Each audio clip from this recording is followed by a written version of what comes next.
Welcome back to the next lesson, which happens to be today, basic differentiation and the rules. And also, we're going to throw in a little rates of change in the end, some word problems. So today, after today's lesson, you'll be able to find the derivative of a function using the following: a constant rule, a power rule, the constant multiple rule. Those are pretty easy. And then a little more difficult, actually still easy, sum and difference rules, and some sine functions and cosine functions. So we're going to stay easy today. And then we're going to go a little more difficult, use derivatives to find rates of change, kind of like a little bit of word problems, like a physics type problem to show you real life applications of set derivatives. All right, so first rule here is the constant rule. All right, as you guys know, constant is just a number by itself, okay? No variables attached. So the derivative of a constant. Now, what is exactly a constant? This is a constant right here. Okay, so no matter what x is, y always remains constant. It remains the same. So what do you think the derivative of a number is? The answer to that is, what is the slope? Derivative slope, almost like synonyms. Not exactly, but pretty much the same as synonyms, because it's like a tangential slope. So what is the slope of a horizontal line? That's the way we find this. And the answer is, remember when I point you to the answer, it is 0. Okay, the slope of a horizontal line is 0. Okay, so f of x or y equals c. No matter what number it is, the slope's always 0. So therefore, the derivative of said constant is 0. So d dx, derivative constant in terms of x, is 0. That's it. Think you can handle some problems? Let's look. So first one, if y equals 7, what is the derivative of 7? Remember my point? 0. That's a tough one. Alrighty, this one's even more difficult. What's the derivative of 0? 0. Why don't you try 3 and 4 on your own? Alright, what's the derivative of a negative 3? It's not negative 0. Still 0. No matter what it is, 0. What about k pi squared? Now, k is a number, pi is a number. They're both represented, they're just variables that represent numbers. So this is just number times a number squared, which is just a bigger number. And the derivative of any number is, you got it, 0. And this is just different ways to represent that I'm finding the derivative. You can write it as dy dx, f prime x, s prime x, or y prime. Okay, they're just all different ways to represent. I found the derivative of these functions. All right? And why would I say an f of x and s of s? Well, usually s of something is something with a position function. You might deal with like an s of t, so that's your position in terms of time, stuff like that. So when you get to real life applications, then you're going to start changing all those. Now, this is the most important rule of derivatives. It is called the power rule. This is pretty much like the building block, the foundation of every single thing we're going to do with derivatives. So if you can figure out this, you are set. So this is the first one. If n is a rational number, then the function f of x equals xn. It's also differentiable on the derivative of x to the n in terms of x, d dx of x to the n, equals, you remember this formula, n, whatever the degree is, times x to the, whatever this degree is, minus 1. Okay? That's it. That is the main thing you guys are going to need to know. So, before we start, there are 3 common situations that we discussed when we did our pre-calculus lessons using exponents. Remember, I'm bringing it back. That's why we did this with pre-calculus, because that was the important part, something you definitely need to know for this. When you raise things to powers, you need to know your exponent rules, because derivatives, integrals, all pretty much deal with exponents. So, if I take the the a-th, root of x, how can I rewrite that as just x to a power? Do you remember? Hopefully you remembered it was x to the 1 over a. Okay, so anytime you have 1 over a number here, okay, that's what the root is. Say this was raised to the 6th power, it'd be 6 over a. Okay, so whatever power it is on the numerator, whatever root you're taking goes in the denominator. X to the negative a, you should remember that one, and that is 1 over x to the a. Now notice they're both fractions, but they're different. This is x to a power. This is just 1 over that x to the power. Okay? So if this is x to the negative 7th, this would just be 1 over x to the positive 7th. X to the a over b. Ooh, now we're going to go back to here. So x to the a, so you keep that, and then the b would be the b through.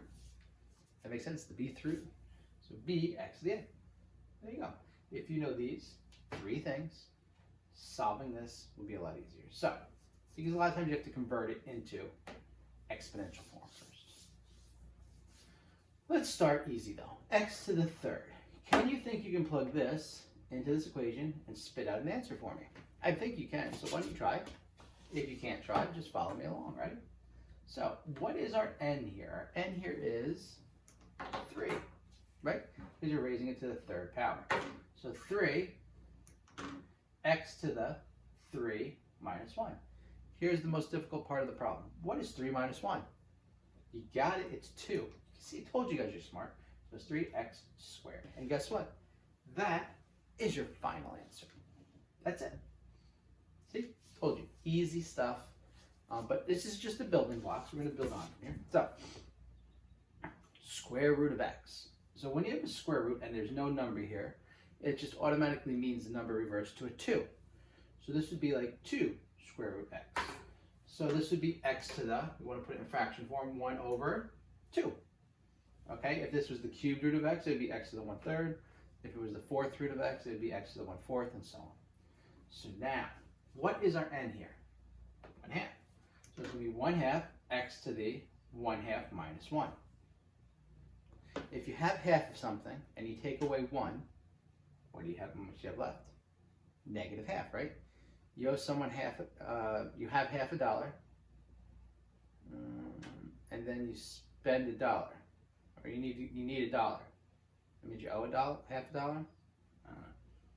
That didn't make sense. All right. You have half a pizza. You eat a pizza. Where'd the half a pizza come from? 1/2 minus 1 is 1/2 minus 2 over 2. So it's 1/2 x to the negative 1/2. Okay? Now, this is fine later on, but I just want to keep on converting this stuff back and forth just so you guys get the hang of it. So I would actually leave it like this, but you can rewrite it in this form and this form. So the negative right here means it's going to be 1 over x to the 1/2, and x to the 1/2 reverts back to square root. So this answer actually becomes 1 over 2, goes to the bottom, and becomes a square root x. All right, that's it. This is fine. That's okay too. 1 over x squared. How do we rewrite that? Go backwards. X to the negative 2. So negative 2 is my n. Negative 2, x to the negative 2 minus 1. Now you know dealing with negative numbers, negative 2 minus 1, they're both the same sign, so the number gets bigger, but the sign stays the same. 2 and 1 is 3, negative 3. Negative 2, x to the negative 3. Now we could rewrite it in this form, so this would be negative 2. The negative just means 1 over x cubed. Negative 2 over x cubed. See? The basic power rule. You guys good? Hopefully you're set up now. Now we're going to throw in a little bit extra. So this is the power rule. This is the basics. Now, this is the constant multiple rule. The only difference here is you're still using your power rules, right? But now you have a constant, a negative sign, a 4/5, a 2, a 1 over 2, a negative 3/2. That's in front. So what do you think you do with that number that's in front of the thing that we're going to use the function that we're going to use the power rule for? You just multiply it. So you pretty much find the derivative of the function and multiply it by the constant that was in the constant rule. All right, and that's it. So let's look at problem number 8. What is my constant for problem number 8? It is a negative sign. I heard you. I can hear you all the way here, back in time. I can't, but it makes you feel better. Just pretend I heard you. So, right here, we're going to use our power rule. So the power rule says, rewrite this, negative x to the, now there's nothing here, so this is just a 1 when x is by itself. So it's negative, which is our constant, x to the negative 1. Is anything to the first power is itself. Now we're going to use our rule right here. So the negative stays up front. All right, and then we're going to do negative 1, x to the negative 1 minus 1. Negative times a negative is a positive.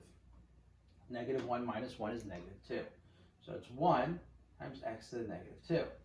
X to the negative 2 goes to the denominator because it's negative, right? So it's 1 over, or 1 divided by x squared. And there is final answer. All right? See? Having a little trouble still? Now, this is where I expected some trouble to happen. So we're going to do like a little break-off lesson here. Magical break-off lesson. Why do I do this? Because every year after I give that problem, people just stare at me with blank looks. You're at home right now looking at the computer screen going, what just happened? Well, this will make some things easier for you. Ready? We're going to do some examples. You're going to do them. You have to do them. And you're going to become experts at them. Some people will fly through this in a second. What's the derivative of 5? Quick little lesson. Derivative of a constant is always 0. Derivative of 5 is 0. Yell out your answer. I want you to yell out the answer. Derivative of 1 is 0. Derivative of 6 is 0. Derivative of 0 is 0. Derivative of 1001 is 0. Got to get that concept. That's going to be good when we add and subtract things, because when you have a function and in the end you add or subtract 1 or a billion or a pi or something like that, it's always going to derive to 0 and go away. Take it up a level. Say you have a function and there's just an x. This is why I need to do this one, because a lot of students have trouble with just an x being here, and it's actually the second easiest. Easiest is turning this to 0. Now x is the same as what? I'm going to write it down here. X to the what power? X to the first power. So we're going to use our power rule. So when we have f of x, that's the same as x to the first, right? Like 1 over x is the same as x to the negative 1. X is just x to the first. So when we use this into our product rule, our power rule, and you're only going to have to do this once, because then you're going to remember how to do it from all the rest of your life, and you'll never have to write this long thing out again. So 1 is my n. So it's 1 x to the 1 minus 1. What is 1 minus 1? 0. So 1 times x is x. So this doesn't really go away, but maintains. 1 minus 1 is 0. Anything to the 0 power is? Nope. Maybe.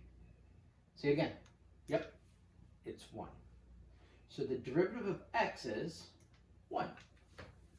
Ah, got it? All right, let's do this again. Derivative of 5x. Yell at what you think it may be. Well, now let's check to see if you're right. So when you find the derivative of 5x, 5 is your constant. So it's just going to be 5x to the first power. So it's 5 times, your constant times, x to, just like we did here, 1 minus 1. 1 minus 1, once again, is 0.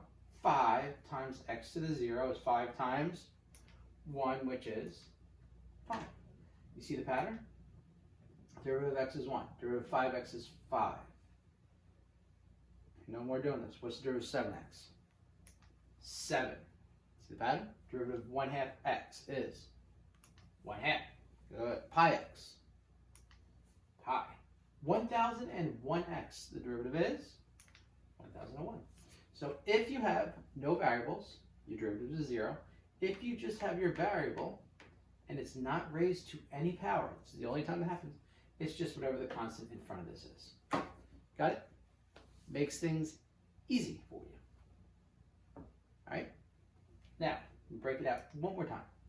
Now, before we move on to do all these constant stuff, I want to do all these easy problems, and then we'll get back into the other problems. This is just extra problems I like to add it in. I would just usually write them on the board, but there's no board, so I have to use a computer. I'm going to do the first one with you, and I want you guys to see the pattern. If you see the pattern, it's a lot easier. It's all about patterns. So x squared, no constant. We're going to use simply our power rule. So n is 2. 2 times x, right? 2x to the 2 minus 1 is 1, so it's 2x. Right? So anytime you have a squared, 2x. X cubed, what do you think that is? 3x squared. 3 minus 1 is 2. See? All right, ready? Let's try that. X to the 7th. 7x to the 6th. All right, this number is 1 more than this number. X to the 10th. Good. 10x to the 9th. All right, now throw a constant in. What do we do with that 5? We're just going to find the derivative of x to the fourth and multiply it by 5. Derivative of x to the fourth is 4x to the third. So it's 5 times 4x to the third. 5 times 4 is 20. X to the third. Told you it's easy. 1/5 times. What's the derivative of x to the sixth? 6x to the fifth. 1/5 of 6 is just 1/5 times the same as 6 over 1. 6/5 x to the fifth. That's it. X to the -4. -4 minus 1 is a -5, so -4 x to the -5. What about -3 times x to the -6? -3, this is -6 x to the -7. Negative and a negative is a positive 18 x to the -7. If you want to make this -4 over x to the fifth, 18 over x to the 7th, perfectly okay. Negative is a constant, so you don't throw this to the denominator, it just stays how it is. 2/5. And what's 2/5 minus 5/5? Because 1 is the same as whatever number it is here over itself. All right, so 2 minus 5 is -3. That becomes -2/5 x to the -3/5.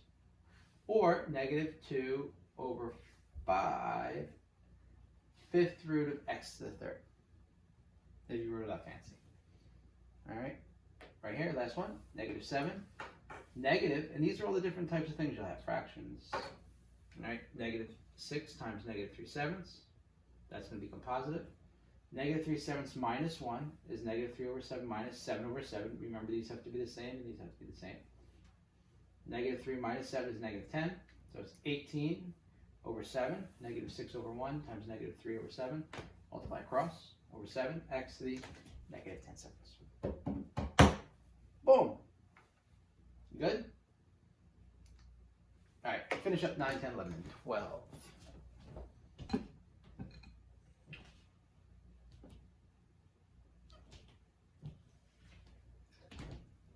Alrighty.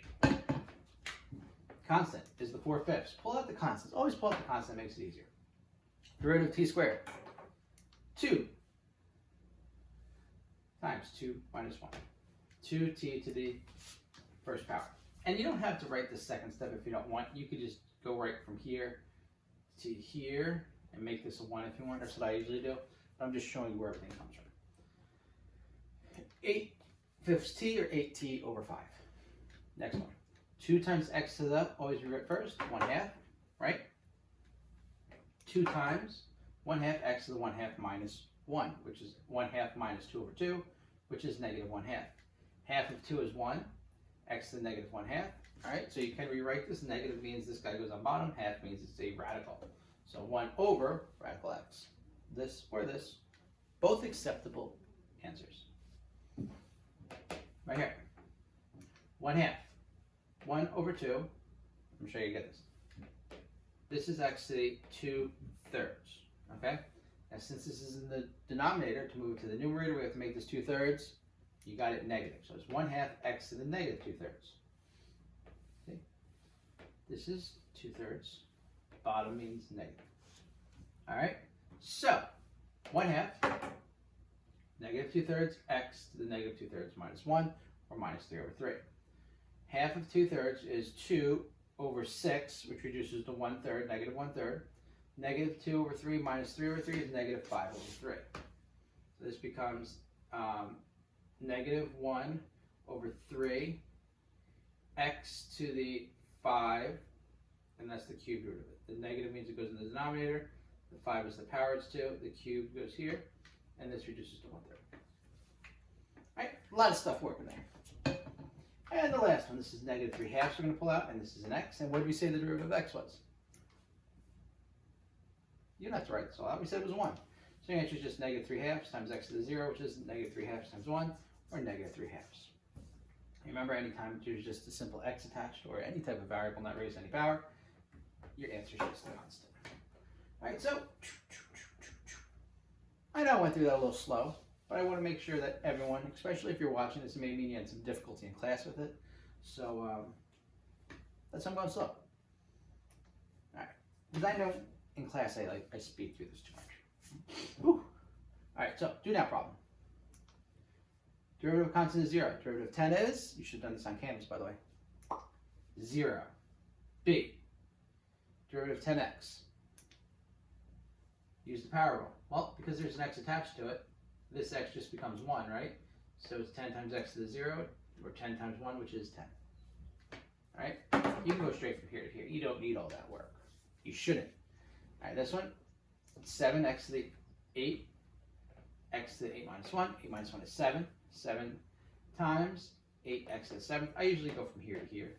And then 7 times 8 is 56, x to the 7th power. Negative 6, x to the negative 6 minus 1, which is negative 7. That's it. Give me an easy do now. Not that mean, am I? All right. You could also write this as negative 6 over x to the 7th. Sorry, way back there. All right, dealing fractions. I made these steps to make things easier for everyone. You should be fine. So the first step is rewrite. And I was saying this before, but when you have it like this and numbers, it helps a lot more, helps some more people just because they're more visual and they like charts. All right, other people like verbal, visual, different types of learning. You'll learn about that if you ever become a teacher. All right, so rewrite. 1 over x squared. The way you'd rewrite 1 over x squared is x to the negative 2. Because 1 over x to the a is x to the negative a. That becomes x to the negative 2. Now you would differentiate this using your power rule. N x to the n minus 1. Remember, I said this is what is the basis of everything. So negative 2, x to the negative 2 minus 1 is negative 2x to the negative 3. Now step 3, if needed, sometimes you have to simplify it. Like I said before, this is mostly the way you'd write it anyway, but if you want to simplify this, negative 2, because this is to the negative 3, you put it back in the denominator, negative 2, x to the negative 3. Yes, the negative can go with the 2. Yes, the negative can go with the x cubed. It's just always nice to pull it out front so you know there's one negative. All right, 13, 14, 15, 16. Do the 3. 4. 3 plus 1. Do the 4 questions right now. Go. All right, zoop. Paused, unpaused. So first thing you do is you rewrite it as 5x to the negative 2. 5 times negative 2x to the negative 3. 5 times negative 2 is negative 10, x to the negative 3, or negative 10 over x cubed. Good? Awesome. Rewrite this one. Now, first thing I'm going to do when you rewrite it is you simplify. So you can write simplify first if you want. 6 over 12, it should be the simplest form anyway. Reduces to 1/2. I have 5 x's here. I have 3 here, so I have 2 more on the bottom, so it's 1 over 2x cubed. You can also do 1/2 3 minus 5 and just get 1/2 x to the negative 2 if you want to do it that way as well. I always usually go to this step and then to here, but some people just like to do 3 minus 5, negative 2, and jump it. Personal preference. All right. So, constant, this is what I'm deriving. 1/2 negative 2, x to the negative 3. Half of negative 2 is negative 1, x to the negative 3, so negative x to the negative 3. This piece goes on bottom, the negative you can leave in front. You do need a placeholder. Your placeholder is just a 1, so it's negative 1 over x cubed. You can't put nothing there. It has to be something. Like I said, fine as well, since we're moving from one to another. Got it? All right, 15. This one's one I didn't teach you yet. It's a sum and difference rule, so this is what we're getting into. So how do you think you would have done this one? You combine like terms, but what can you do? What do you think you do? If you said derive each one individually, you're 100% correct. So this is 5/2 times x minus 12 over x to the negative 3. All right, derivative of x is 1. Derivative of x to the negative 3 is negative 12 times negative 3 x to the negative 4. 5/2, positive 36 x to the negative 4. The 5/2 stays the same. 5/2 plus 36 divided by x to the 4th power. All right, pretty easy. Let's move on to problem 16. We're over here. Oh, almost fell off my chair. These are teeny little stools. I'm a big guy. All right, so first thing you have to do here, now this is one problem that gets a lot of people. you have to take this, since we only have one denominator, you take both your numerators and you divide them both by the denominator. So I do 4x to the third divided by 2x to the sixth, 10x to the eighth divided by 2x to the sixth. So I can divide both these things by the denominator. It's a simple fraction rule, but a lot of people forget it because you haven't done fractions since middle school. All right, reduce this. 4 divided by 2 is 2. You have 3 more x's on bottom, so negative 3. 3 minus 6 is negative 3. 10 divided by 2 is 5. 8 minus 6 is 2. And now, like you did over here, you're going to derive each one individually. 2 times negative 3, x to the negative 4, plus 5 times 2x to the first power.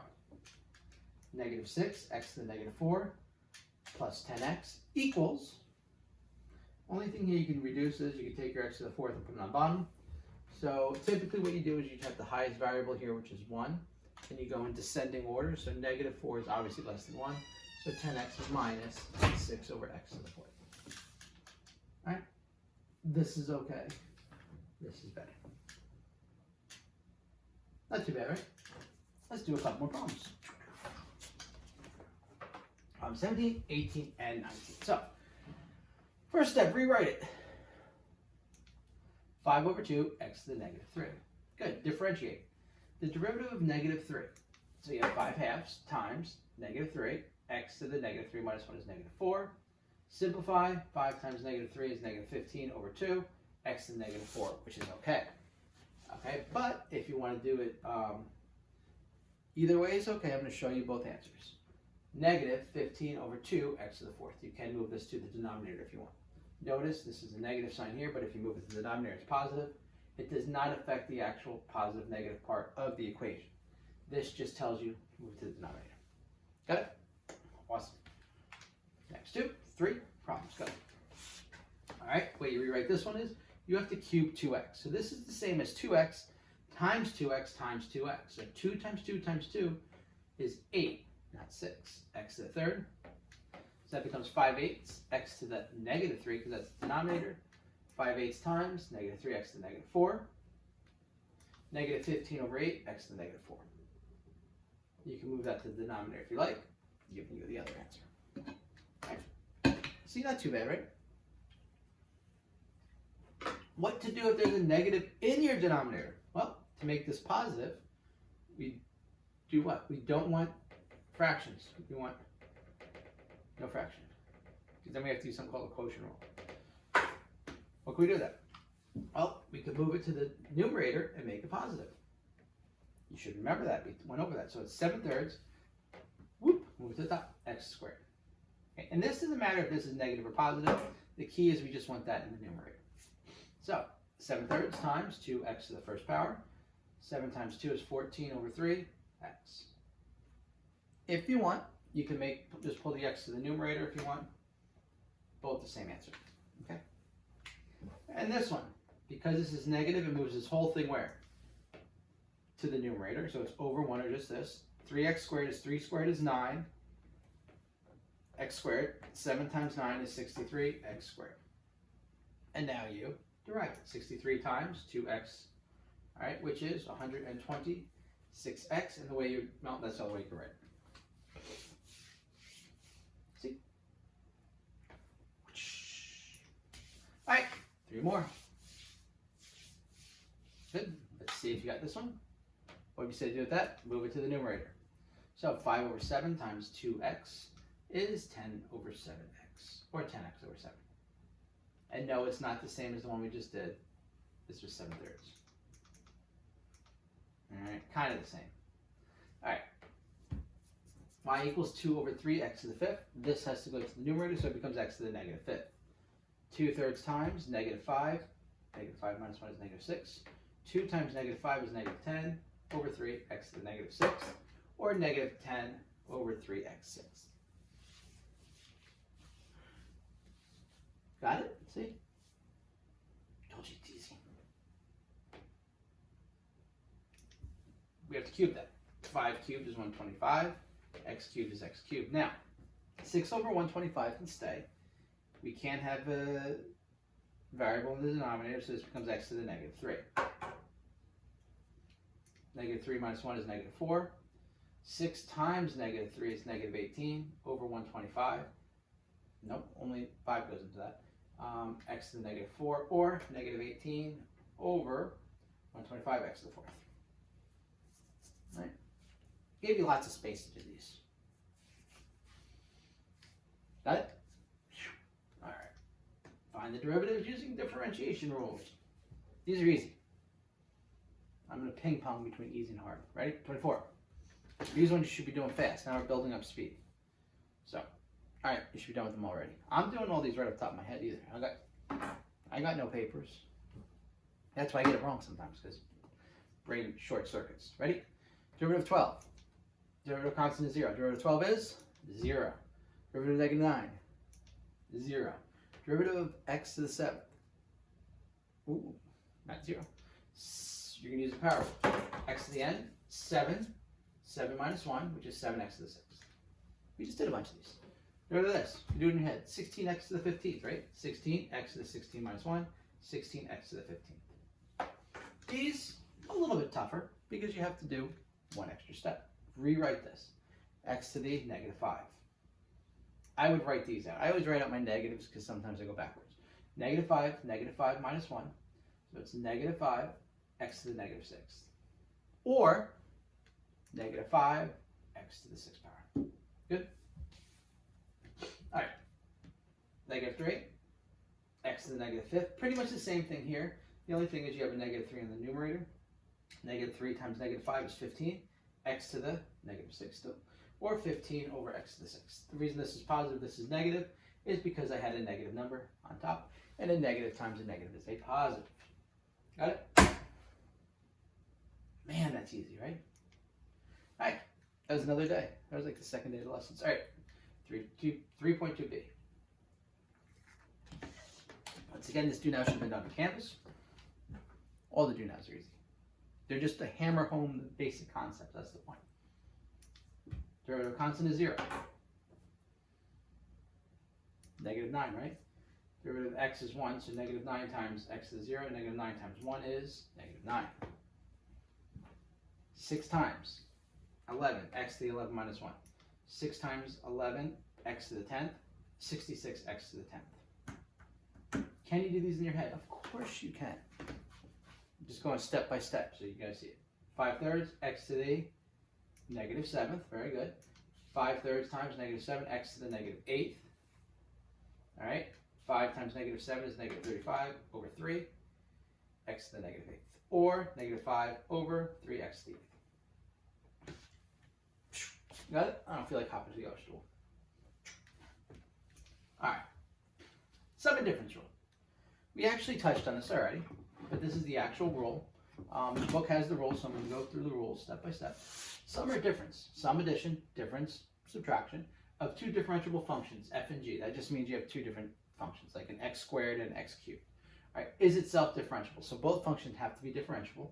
So that means the derivative of f plus g, or f minus g, is the sum or difference of the derivatives of f and g. All this means is if you're adding two functions or subtracting two functions, how do you proceed? Ready? Yell now. You derive each one individually, and then do whatever the sign says. So you derive f of x, derive g of x. There's a plus in the middle, you put the plus. There's a minus in the middle, you put the minus. That's it. All right, like I said, you already did a little bit of this before because I wanted you guys to come up with the rule yourself. Go. Now it's like two problems in one. Just piling on. Now we're done with our foundation. Now we're building like our framework and stuff like that. All right, what do you got? Did you solve it yet? All right, I'm going over it. 3, x to the 3 minus 1. 4 times 1. 3 minus 1 is 3x squared minus 4. That's it. 3x squared. Anything with an x just attached is just that constant. All right, right here. Negative x to the 4th over x. You ready? You sure? Negative 4x to the 3rd over 2. Or you can just leave this negative 1/2 times 4x to the 3rd. Either one's okay. Don't freak out. Minus 3 times 3x squared. All right? 4 divided by 2 is 2, so it's negative 2x cubed minus 9x squared. Right? A lot of people freak out because I don't put negative 1/2 here, but you can leave it on the bottom, it doesn't matter. Just showing you different ways it's written. Different books have it different ways. Alright. Alright, do problems 32, 33, 34, 35, 36. A lot of examples. This is tons of examples to make sure practice makes perfect, right? Rewrite. X to the 1/5. 1/5 x to the 1/5 minus 1. 1/5 minus 1 is 1/5 minus 5/5. 1 minus 5 is negative 4/5. X to the 1/4, right? 1/4 x to the 1/4 minus 1. 1/4 x to the 1/4 minus 4 over 4. 1 minus 4 is negative 3. All right. Anytime you do something like this, just notice it's 1 less than the denominator. Ooh, 34. If you had to write this out, shame on you. It should have been easier. 1. Derivative of x is 1. Derivative of constant is 0. 1 plus 0 is 1. Ah, now that you got that, 35, go. Did you solve yet? 3. That's it. 3 times 1 minus 0 is 3. See? Get the hang of it, do it faster. You won't have to write it out. You can just be done with it. All right, here. This one takes a little time. Not really. Negative 2 times 2t, right? Plus 3 minus 0. Negative 2 times 2 is negative 4t plus 3. Right.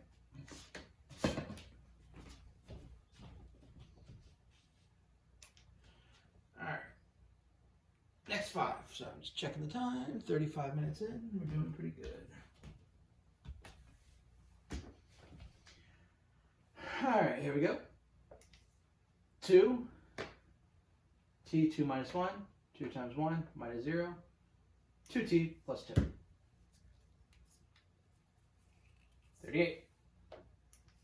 2x, 4, 3x squared, 2x plus 12x squared. All right, I'm going to start putting less work here and just going more into it. If you have any questions, please email me. Please contact me. If we're in class, see me in class and see that. 8 minus x cubed, derivative of a constant is 0, minus 3x squared. Negative 3x squared is my answer.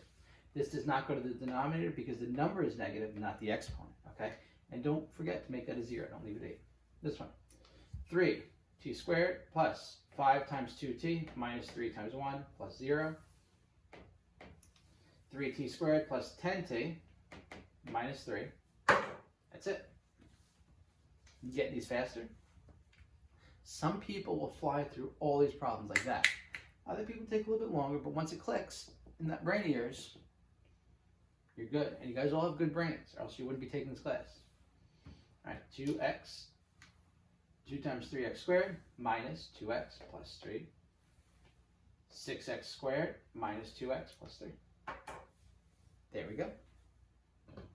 Happy? All right, sorry. There's your answers. Now we're going to take it up to the last level.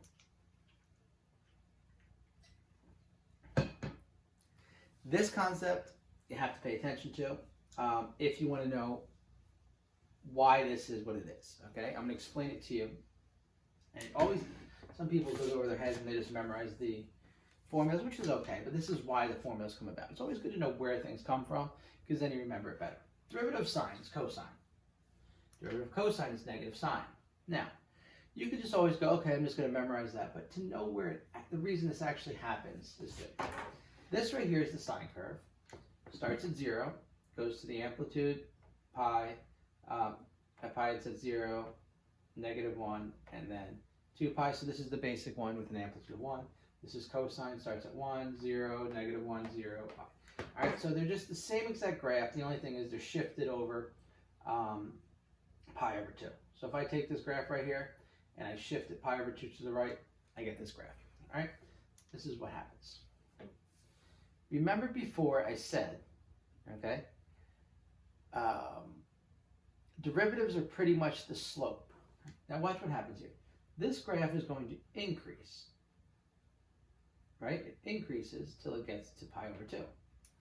From pi over 2 to 3 pi over 2, the graph decreases. And then the graph increases again. Now, when something is increasing and decreasing, what does it actually mean? This right here means your slope here is positive, right? the slope here would be negative, and the slope here would be positive. That makes sense? If I put like a little thing here, going up from here to here, it's going down, from here to here, it's going up. Now, what's between the positive and the negative, this slope would be, what is the slope here? Between the positive and the negatives. The slopes would be 0. Now watch what happens. Look at this cosine graph. Where are the slopes 0? The slope is 0 at pi over 2 and at 3 pi over 2. That's where the slopes are 0. This graph is positive right here. Look at this graph is in the positive section right here. The slope here is negative from here to here. Look at my cosine graph. It's under. The answers are negative from here to here. Answer is positive here. Positive here. See? It's above the line. Okay, because it's increasing from here to here. The graph is above the line. Maybe that makes sense, maybe it doesn't. This is a cosine. Increasing till it gets to this point, decreasing till you get to pi, increasing to 2 pi, and then it decreases again. Alright? So that means positive slope from here to here, negative, positive, negative, right? Slope is 0, slope is 0, 0. So it's 0 at 0, pi, and 2. At 0, pi, and 2. Now watch what happens here. Sorry. When this is positive, right? What's this graph? And the y is increasing here. It's negative. Y is decreasing here, right? It's negative slope. But in this case, from 0 to pi, my sine graph is above it. So it's the opposite. That's where the minus comes from. Here it's increasing, but here it's under the curve. That's where the minus comes from. Here it is, there it did increasing. And then it's decreasing over here, and it's above the curve. So that's why this has a negative, and this is just a positive. All right? You can rewind that, play it again. If you do that like 5 times, you still don't get it, you can come see me. With a paper and pencil, it's a lot easier to explain than just staring at a TV and trying to do it myself, and you just looking at the back of my head. Hopefully I didn't block everything. I can't see what I'm recording because I'm just doing it on my phone. All right, so y equals 2 sine x, right? Let's take the derivative. This is now it becomes easy. The concept stuff. Derivative of sine is cosine. So 2 times cosine is 2 cosine x. You're like, why did you just tell us all that? Well, I want you guys to know why it worked. Sine x over 2 is the same as 1/2 times sine x. Derivative of sine x is cos x, so it's cosine x over 2, or 1/2 cosine x. What's this one? Derivative of x is 1. Derivative of cosine x is negative sine. 1 minus sine x, or 1 plus the negative sine x, and your answer is 1 minus sine x. All right? The concept's a lot more difficult than the actual solving of the problems. This is just to plug in stuff. All right. We all good? Good. You're up to 50. We're almost done with this lesson, I think. All right. Just so you know, a little reference here. Derivative of sine is cosine, cosine is sine. Pi over 2 is a constant. Pi over 2 times cosine minus negative sine. These are thetas. These are things that are used when you're dealing with angles. Just a variable. So pi over 2 cosine theta plus sine theta. 46. Pi is a constant. Pi times negative sine t, negative pi sine t. Derivative of x squared is 2x minus 1/2 negative sine x. Minus and a minus is a plus. 2x plus 1/2 sine x. Right? Derivative of 7 is 0 plus cosine x is our answer. Why?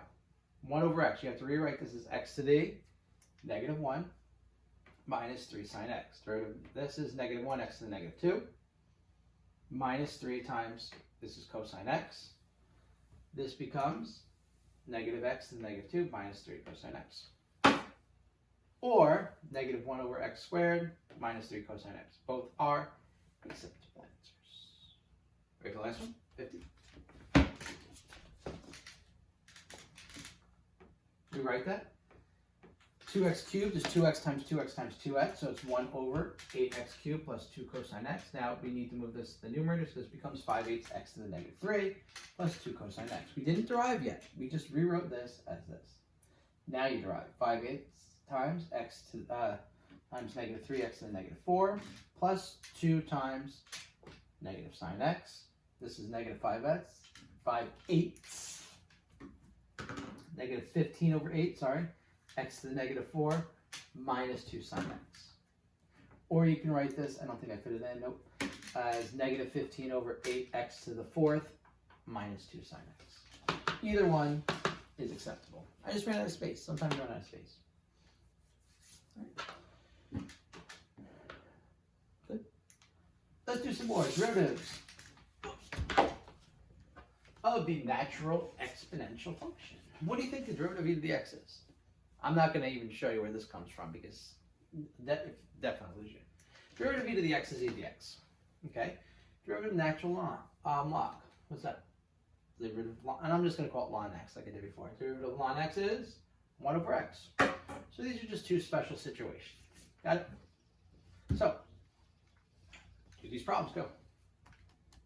Got it? Derivative of 3x is. So 3e to the x is 3e to the x. Whew, tough one. X squared plus ln x. What do you think? 2x plus 1 over x. This is the only tough one. Derivative of this one. Negative 6 e to the x plus 2 times 1 over x, or 2 over x. Problem 54. Derivative of sine x.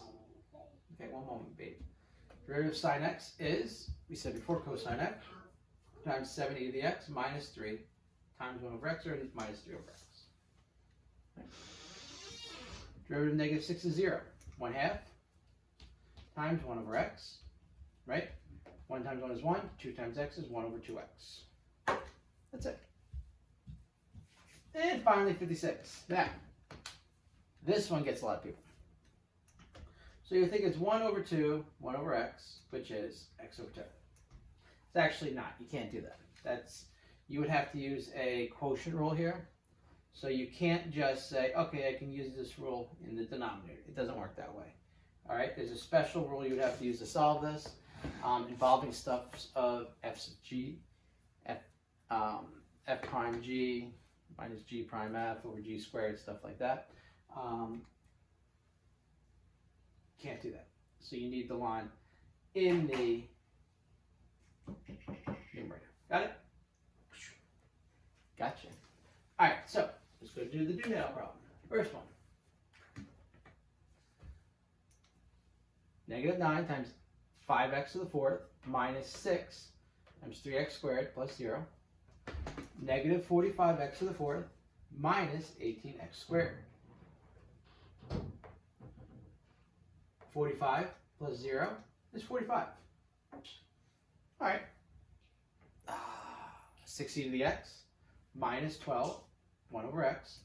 6e to the x minus 12 over x. Once again, hopefully you do this on canvas. Cosine x. So this is sine x plus 12/5 x to the negative fifth. So rewrite it first. Right?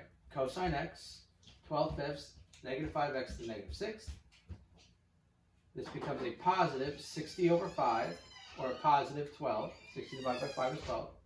So it's cosine x plus 12x to the negative 6, or cosine x plus 12x to the 6th power. Got it? All right, good. Here we go. Finishing things off here. Lastly, what we're going to do is some rates of change. The way the rates of change work is you need the average velocity, rate, velocity of function, and position function. So we're going to get into some physics here. First thing, average velocity is change in distance over change in time. Or, how can we write this with a Greek symbol and two different letters? Delta S over delta T. Wait, why did they write delta D? Why do you think change in distance is S? Does anyone know?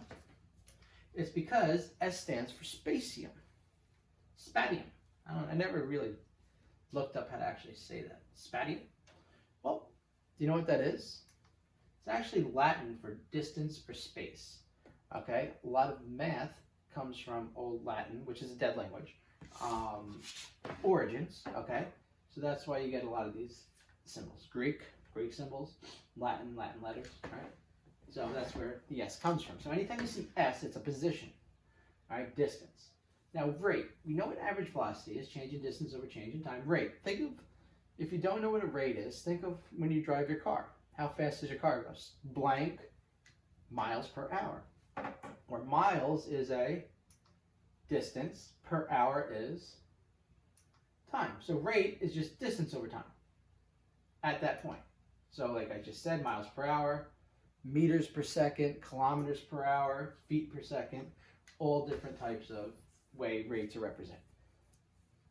Velocity function. What do you think velocity function is? Well, if distance is s, velocity has to be just v, velocity.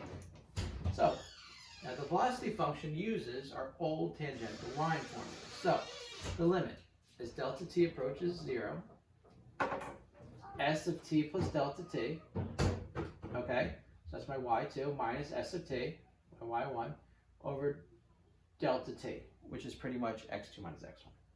So that equals my velocity function, the derivative. So this is just the derivative. So this is as delta t approaches 0. So this is, we can just find the straight up derivative just the way we just did before using the power rule. Or you can use this big long rule as well. It's up to you. Actually, it's not. Most of the time you have to use this, but luckily sometimes you can use this. Now, the position function itself, so velocity is the derivative of position. This is your position function, gt squared plus v subscript 0 t plus s subscript 0. Now, what do you think g stands for? Gravity. You know what gravity is? Negative 9.81 meters per second. You always want to go to at least 2 decimal places with that tip. It's always good to have 3 significant figures. And it's negative because gravity is pushing down meters per second because no one really uses feet per second. After you get out of high school, you'll never see feet, miles, stuff like that again. Everything is pretty much in the metric system because that's what it should be. All right, T, that's an easy one, stands for time. What do you think VO is? Well, V we know is velocity, right? So what do you think 0 is? I'll give you a hint. This 0 pretty much means when the time is 0. So when any time is 0, it's the blank velocity. It's the initial velocity. So what does that mean S of 0 is? S stands for spacing, which is distance, or position. So S0 would be initial position. So this is the starting position, starting velocity. Right? A lot of times this is 0. This is whatever the height of something is. So let's go do a couple problems. First one. Finding the average velocity of a following object. If a billiard ball, anyone ever played pool before? It's a pool ball. Is dropped from a height of 100 feet. That's pretty high. That's like 10 stories. That is maybe about twice as high, a little more than twice as high as the Academy buildings, I think. Yeah, because their floors are a little higher than 10 feet, I think. Its height is s at the time t given by the position, s of t equals negative 16t squared plus 100, where s is measured in feet and t is measured in seconds. Find the average velocity of the following intervals. Now, what did we say velocity average was before? We said it was delta s over delta t. So, delta s right here is what? What minus what? S2 minus S1, right? Your final position minus your initial position, right? What's delta t? T2 minus T1. The final time subtracted, and then you subtract your initial time. So let's use this basic crude formula. This is pretty much physics using algebra. You don't even need calculus for this. So what we do? We need to find this, that, and that. So this represents right here T1, T2. So when you see the brackets here, this isn't a point. This just means this is my initial time, this is my second time, my T1 and my T2. Okay? So what's this? That's my T1 is 1, my T2 is 2. So how do I find my S2 and my S1? You take these and you plug them into your S equation. So if I want to find S1, I just take the 1, I plug it in here. Negative 16, 1 squared plus 100. Negative 16 times 1 is negative 16. 100 minus 16 is 84. Okay? Now I need to find S2. Should I plug my 2 in? Negative 16 times 4 plus 100. So that's negative 16 times 4 is 64. 100 minus 64 is 36. So now I have my S2, my S1, my T2, my T1. And I plug them into this equation. Okay? So, S2 minus S1 divided by T2 minus T1. 36 minus 84 is negative 48. 2 minus 1 is 1. Negative 48 divided by 1 is negative 48. We're in feet per second. And that's how fast the ball is going down. That is the average velocity between 1 and 2 seconds. Right? So now I want you guys to calculate it for between 1 and 1.5 seconds and 1 and 1.1 seconds. All right, let's go. T1, T2. This is the same exact answer as up here. 1.5 you're plugging in here. 1.5 squared times negative 16 is 36. 100 minus 36 is 64. 64 minus 84, 1.5 minus 1. Negative 20 divided by 0.5. Negative 20 divided by half. How many times does a half go to negative 20? 40. So it's negative 40 feet per second.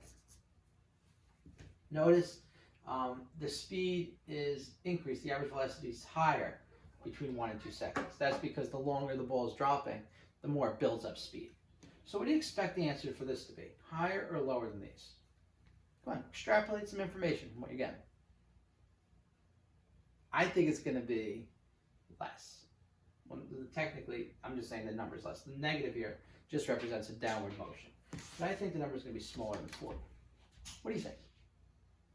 I'm going to guess about 15? I don't know, I'm just taking a guess. I don't remember this. I haven't done this in a year. All right, so negative 16 times 1 squared is 84. We did it twice. 1.1, you throw that in there. You get about 80.64. Oh, I'm off. 80.64 minus 84 over 1.1 minus 1.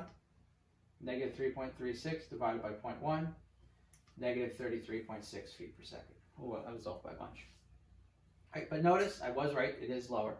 So it's slower. But it's still going pretty fast. So it builds up a lot of speed getting up to that first second.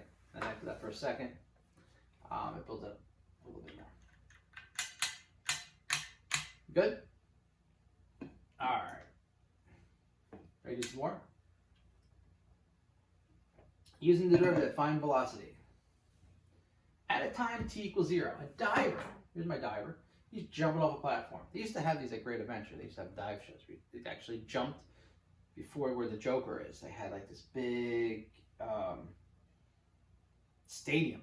And in the stadium, you used to go in there and you used to watch people get really high in the air and jump into a teeny pool. And then I don't know what happened. They used to also have people drive speedboats on the lake. That's like 30 years ago. Showing my age. All right. Anyway, let me get back on track here. Using the derivative to find velocity, here's a diver right here. This diving board is 32 feet in the air. That's pretty high. 32 feet, like I said before, 3 stories. So like jumping off the 3rd floor of the third floor window of the Academy building about. So pretty high. But the water, the position of the diver is given by S of t equals this, right? Where S is measured in feet and t is measured in seconds. When does the diver hit the water? All right. So what do we know about this question?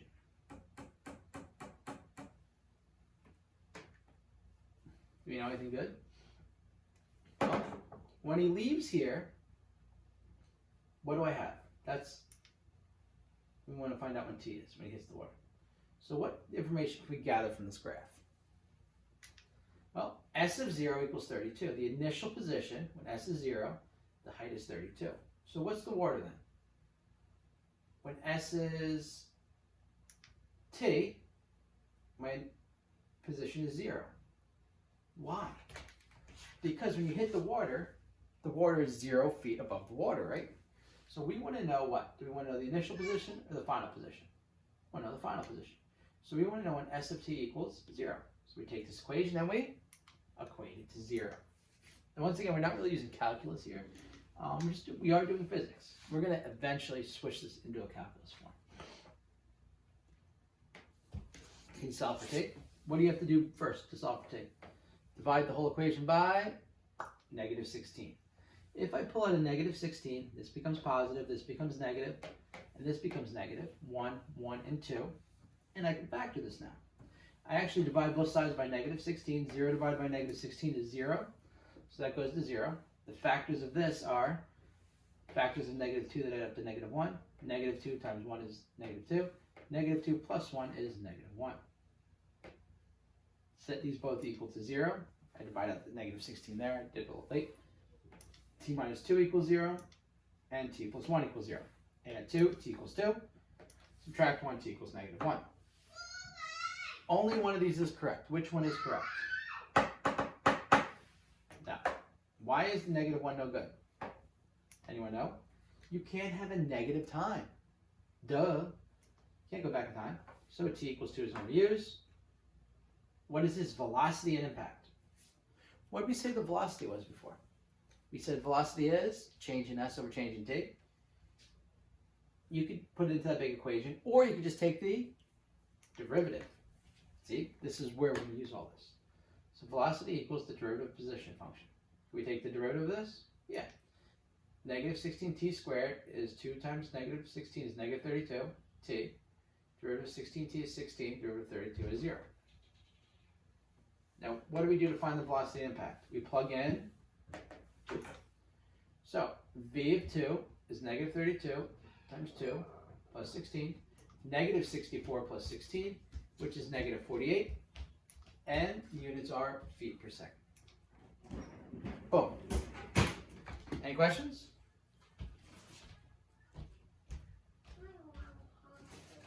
All right. What you guys do? These problems are here.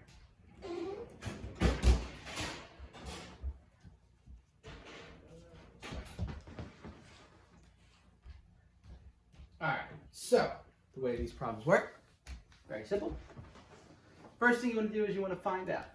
A silver dollar is dropped from the top of a building that is 1,362 feet tall. All right, you're going to determine the position and velocity functions for the coin. So, first thing, is this the correct formula?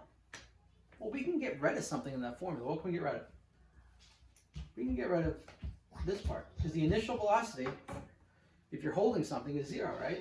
So if I put 0 in here, 0 times t is 0. You're just pretty much equating that to 0. Your original height is 1,362 feet, right? So I can plug this in for this.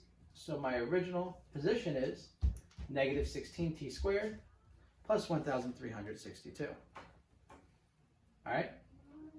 My velocity is the derivative of this. Derivative of negative 16t squared is negative 32t. Derivative of that is 0. So my initial velocity function is negative 32t. Right? That's pretty easy, right? So I use this information, plugged into that equation, got my position function, and then I use my position function to derive it to get my velocity function. Step 2, find the average velocity on the interval. So this is like what we did 2 slides ago.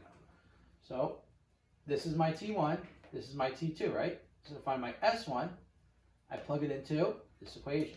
Negative 16 times 1 squared plus 1362. And I get 1346 as an answer, 1,346. I take my 2 and I plug it in. This was negative 16, this is negative 64, I believe. Subtract from there and you get 1,298. So this is my S2. S2 minus S1 over T2 minus T1. This becomes negative 48 over 1, which is negative 48 feet per second. It just so happens that we keep on getting negative 48 feet per second as an answer. It's not always going to be that way. All right? Right here, determine the instantaneous velocities. Instantaneous velocity is when you plug it directly into your velocity function. When t equals 1, Negative 32 times 1. Negative 32 feet per second. When t equals 2. Negative 32 times 2. Negative 64 feet per second. All right, that's it. Find the time required for the coin to reach the ground level. This is what we did last slide. So how do we do that? When it reaches the ground level, what is S of t? S of t equals, your position is 0. So you just set your position function to 0, because when it hits the ground, that's what it's at. Negative 16 t squared plus 1362 equals 0. Add 1362, subtract 1362 from both sides, and then you divide by what? Negative 16. You get t squared is 85.1. How do we solve for t? Square root 9.2 seconds. Okay, it's plus or minus 9.2. Well, once again, you have to keep the positive number. All right. Find the velocity of the coin at impact. So, how do we find that impact? We plug in, well, it takes 9.2 seconds to impact. So we take that, we plug it into the velocity equation. Negative 32 times 9.2 gives you negative 294.4 feet per second. That is a very, very, very fast coin. Any questions? Email, find me. All right, I want you guys to do problem number 60. Projectile shot upward from surface of Earth.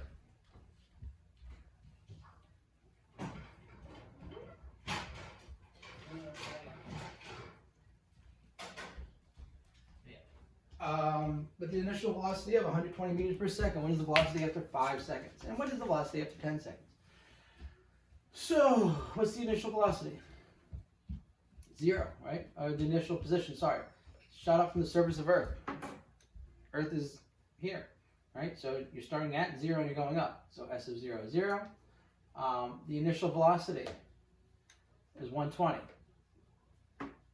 So, after t is 5, okay? So we're going to wait to put in the t equals 5 into the end.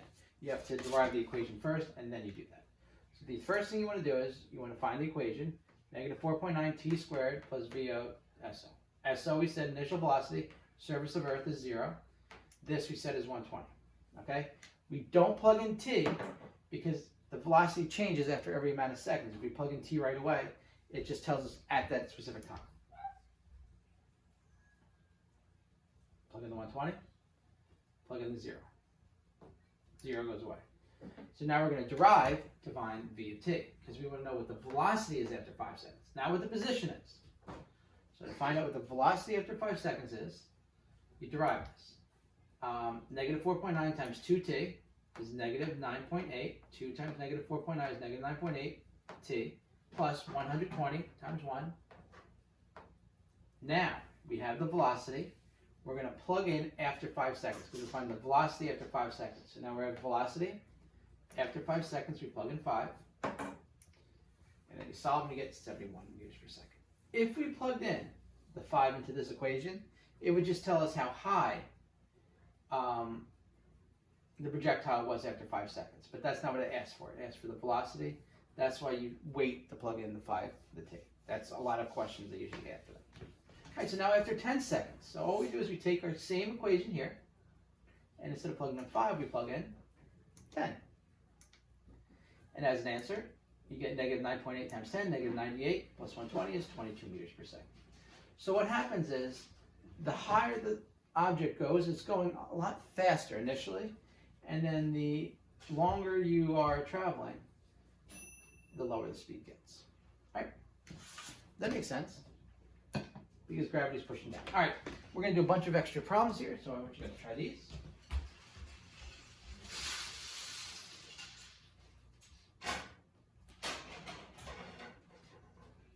These are all bonus problems. All right, remember, rewrite. So the first problem, way to rewrite this is 8x to the negative 2. All right, you have 8 times negative 2x to the negative 3. You derive this.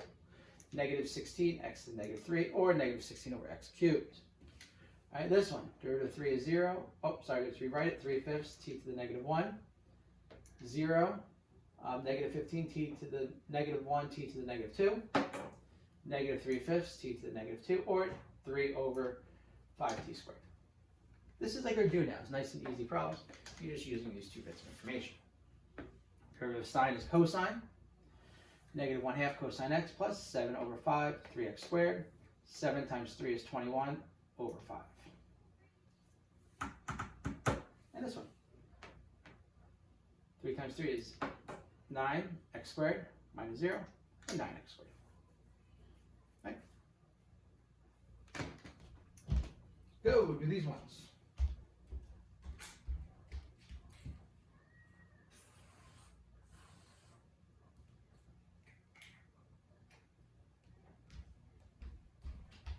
All right, first one, you have to expand 65.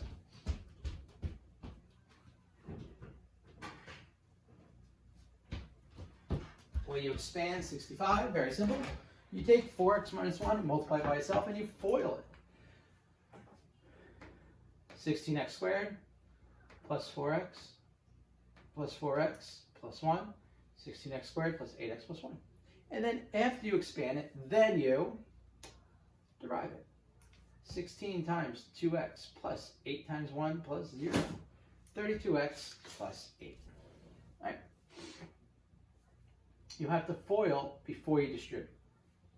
3 times 5 minus x times 5 minus x is 25, minus 5x minus 5x. Negative x times negative x is x squared. Then you distribute. 75 minus 30x plus 3x squared. That just is the same exact thing. Now you derive after you simplify. 0, negative 30, 3 times 2x is 6x. You want to kind of reorganize this. Like I said, the numbers come last, the higher the x values come first. So 6x minus 3. Right.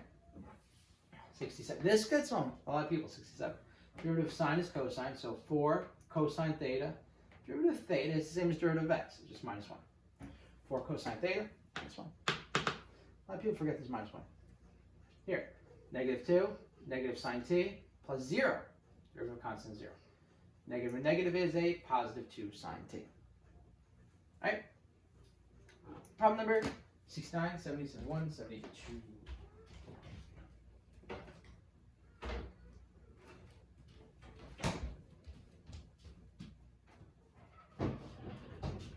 All right, let's get through these problems. Derivative of e to the x, remember, was just e to the x. So that is 2 e to the x. Derivative of constant is 0. Negative 3 times negative 2x to the negative 3. Negative 2 times negative 3 is a positive 6. 2e to the x plus 6x to the negative 3. Problem 70.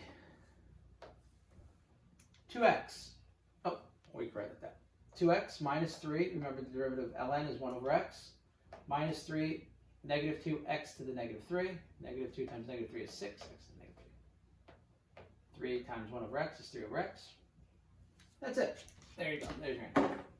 If you want to put this here, you want to. If you want to make this 3x to the negative 1, more than welcome to as well. All right. Problem 71.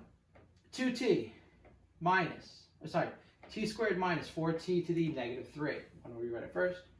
Derivative of that is 2t. Negative 4 times negative 3 is 12. Negative 3 minus 1 is negative 4. Should be experts at this by now. X plus x to the negative 2. Oh, there's the rewritten one. 1, negative 2, x to the negative 3. All right, if you want to make this 1 minus 2x to the negative 3. If you want to rearrange these and make negative 2x to the negative 3 plus 1, okay? Or you can actually take this and do 1 minus 2 over x cubed. How are we feeling about these? Good? All right, 4 more. These are all bonus, bonus, bonus. This one. Ooh, these, actually I had to throw these in because a lot of people are messing these up. So, first one. What do you do with this x? You have to take both of these things and divide them by x. So you get 4x cubed divided by x, because you only have one denominator. 3x squared divided by x. This is just reducing. You can divide both of these by. If this was two numbers down here, two functions, you couldn't do this though. That becomes x squared. 2 minus 1 is x. So you got 4x squared plus 3x. This is not your answer. This is just your reduced form. So now what you do is you derive. 4 times 2x plus 3 times 1 is 8x plus 3. That's it. There is your final answer. Got it? All right, next one. Divide both those by x squared. X cubed divided by x squared is x. Negative 6 divided by x squared. That's x to the what? Negative 2. So it's x minus 6x to the negative 2. Once again, this is just the same way as that rewritten. So that is 1 minus 6 times negative 2x to the negative 3. That becomes 12. 1 plus 12x to the negative 3, or 1 plus 12 over x cubed. Got it? I need you guys to remember how to do this, because a lot of people forget, and they try to just derive the top and derive the bottom, and that's no good. Divide all three of these by x squareds. So this becomes x cubed divided by x squared is x minus 3, right? Plus 4 over x squared. 4 over x squared is 4x to the negative 2. Okay, yes, you can go from here to here if you like. That's typically what I do, but I just want to show you. Derivative of this is 1 minus 0 plus 4 times negative 2x to the negative 3. 1 plus, actually, minus 8x to the negative 3. Or 1 over 1 minus 8 over x cubed. Good. 76. 2x minus 3 plus 1 over x. 1 over x is not ln x, that's doing it backwards. This is just x to the negative 1. There's 2x plus x minus x to the negative 1. Derivative of this is 2 minus 0 plus negative x. Negative 1 minus 1 is 2. So it's just 2 minus x to the negative 2. Or 2 minus 1 over x squared. And when I say over, I mean divided by. It's just a bad habit I can have. All right. Good. All right. 4 more. I think we're almost done. All right. First one here. You take the x and you distribute it in. X cubed plus x. Now you derive. 3x squared plus 1. This is just the opposite of dividing. Take this 3x and distribute it in. 18x squared minus 15x cubed. 36x minus 18 times 2x. I was jumping ahead, doing too much work. Minus 15 times x squared. 36x minus 45x squared. That's your answer. You can rearrange it. Negative 45x squared plus 36x. Okay. Good. Awesome. Rewrite this. This is x to the what? 1/2 minus 6x to the 1/3. Okay, square root of x is the same as x to the 1/2. Cubed root of x is x to the 1/3. Square root of x is always x to the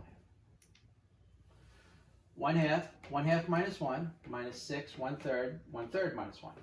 1/2 minus 2 over 2 is negative 1/2. 1/3 minus 3 over 3 is negative 2/3. There's your answer. Now, 100% okay with this. Some people want to say, okay, that's negative, it goes in the denominator, negative goes in the denominator, right?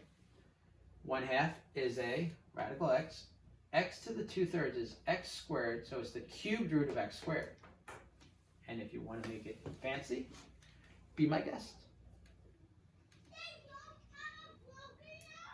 X to the 1/3, x to the 1/5. 1/3, x to the 1/3 minus 1 is minus 3 over 3, plus 1/5, x to the 1/5 minus 1 or 5 over 5. Negative 2/3, negative 4/5. Once again, if you want to put them in the other form, the negatives, put those down below with the numbers. And this would be x, the cubed root of x squared, the 5th root of x to the 4th. All right? Radical, excellent. All right, so once again, really to sum up the whole lesson, the constant rule, derivative of a constant is 0. The power rule, whatever the power is you're raising it to, multiply that by your function and then subtract 1 from the power.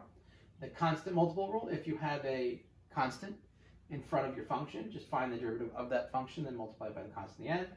And if you're adding or subtracting, just add or subtract each one individually after finding the derivative of each one individually. That made no sense. derive each function individually and then add or subtract them.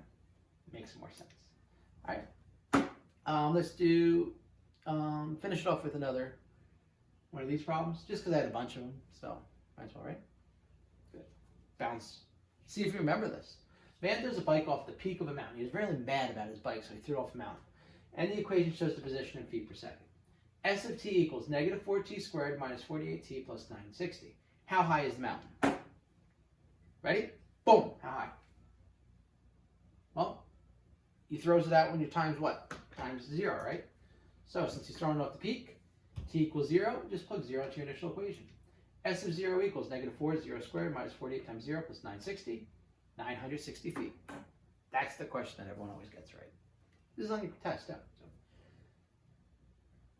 whatever number doesn't have the variable is your initial position. How long will it take the bike to impact the ground? When the bike hits the ground, what is 0? Your position, right? So S of t equals 0 when it impacts the ground. Ground, S of t equals 0. If it starts high, ends low. So I'm going to take this equation and make it equal to 0. Now when you do this, what you have to do is you have to solve for t now. So I'm going to try to divide all these by the same number, and that same number is negative 4. Do I know any factors of 240 that add up, that subtract to give me 12? So I divide everything by negative 4, and I can actually just divide that negative 4 out. 0 divided by negative 4 is 0. This divided by negative 4 just leaves me with this. Let's say, oh, you can't factor it. So you have to use something called the quadratic equation. Remember this stuff? Good. A is the constant next to your squared. B is the constant next to your variable to the first power. And C is just the constant.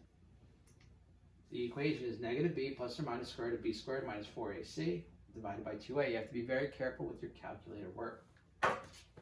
You should know how to do this, but you're in calculus. Come on. Negative 12 plus or minus 12 squared minus 4a, which is 1, c, which is negative 240 divided by 2 times 1. Here's what I always do. I always find out what this radical is first, and then I do it again. So negative 12 plus or minus 144, minus and minus is plus. So that's plus, what's that, 800, 960? Good. Write out the steps. This way you don't, the calculator will not do a good in one shot, because you're going to forget a parenthesis somewhere. 144 plus 960 is 1,104. Okay, so the square root of 1,104 is 33.2. There's negative 12 plus or minus 33.2 divided by 2. So you're going to have to negative 12 plus 33.2, enter, divided by 2.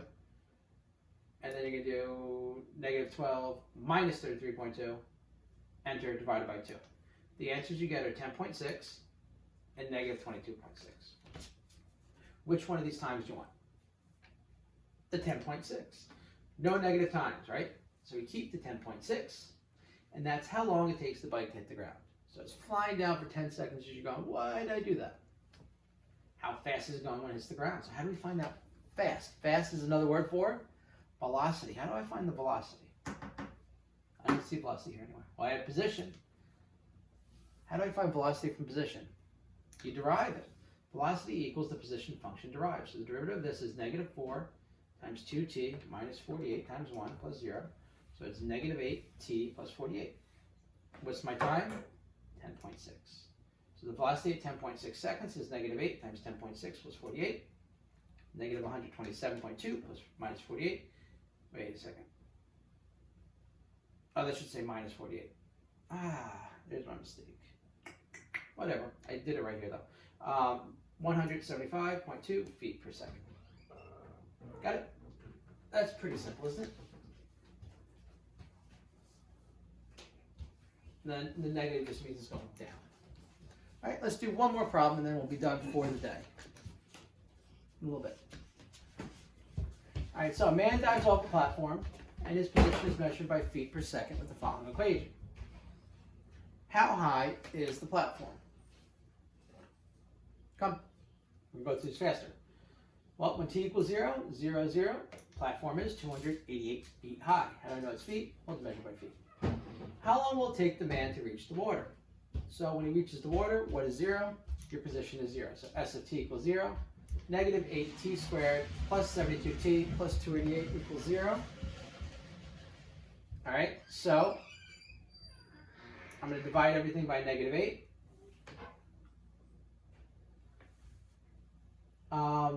0 divided by negative 8 is 0. I'm going to factor this. Factors of 36 that add up to negative 9, negative 12, and 3. So I don't need to use a quadratic equation here. All right?